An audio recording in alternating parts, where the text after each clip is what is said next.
right, it's now time for our weekly political segment, Texas Face Off. You can catch it here on midday every Tuesday at 11:30. Joining us today is Sam Robles, Advocacy Director at Progress Texas. Thanks for joining us. And Matt Makoviak, Chairman of the Travis County Republican Party. Thank you guys both for joining us this midday. So at the state capitol, Governor Greg Abbott is giving the State of the State address. One big issue he is championing as is Lieutenant Governor Dan Patrick and Speaker of the House Dennis Bonnen, is Senate Bill 2. This legislation would cap the amount that property taxes can be raised each year. Homeowners may support this measure, but cities and counties, they're expecting to give a lot of pushback. First, Matt, is this going to be something that's going to cause problems for, who's going to cause problems for? Well, I think the first thing to say is that I think there's a broad bipartisan consensus that they have to do property tax reform, but they also have to fix the school finance system. In the past, those two issues really weren't connected, at least in the way a lot of legislators looked at it, but really they are connected. And so I think you have, what is different now is you have the Speaker of the House, Speaker Bonnen, in addition to the Lieutenant Governor and the Governor, all aligned. And SB 2 was filed in the House as the exact same bill at the exact same time. It does cap property tax increases at 2.5% each year. That would be welcome news to almost every Texan who's seen property tax increases of much higher levels. The question is the details. We have to see more detail.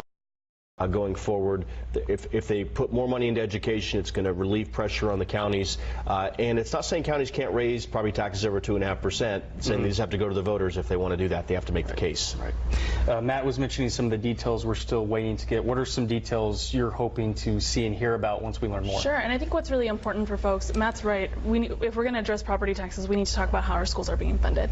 And what our mortgages, our rent payments go into funding the state. And for the last 20 years, the state has been spending roughly around the same amount of money.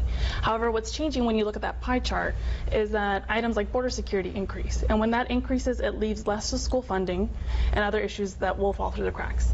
So that means that the state is keeping more of our property taxes, leaving less to our schools, and our children are really falling behind.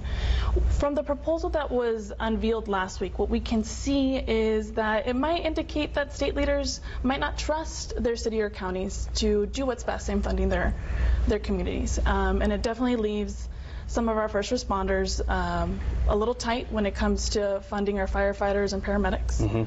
But we'll definitely be keeping an eye on it, and I think overall at the legislature we've heard that this is an issue we need to address. Right. Certainly still a lot more to come from this, still a lot more we need to learn about. Well, another issue, a list from the Texas Secretary of State's office last month led to a lot of people being frustrated with voter fraud. That has been talked about a lot, and it's leading to a lawsuit now. Some election officials and state lawmakers are pushing back against that list. A special committee is now looking into it. So, Sam, I'll start with you first this time. What could come from this investigation from this special committee? Sure, and I think this isn't new to Texas, right? We've seen throughout the years that there have been ways that conservatives have tried to suppress people's right to vote.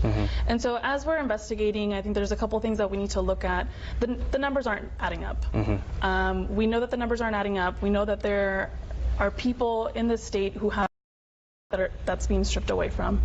And we're going to lean on our Democrats to make sure that we're pulling through and making sure that this investigation comes with the best results. And I think overall voters across the state are watching. We know that this isn't the first time that the legislature and other Texas officials try to suppress the right to vote.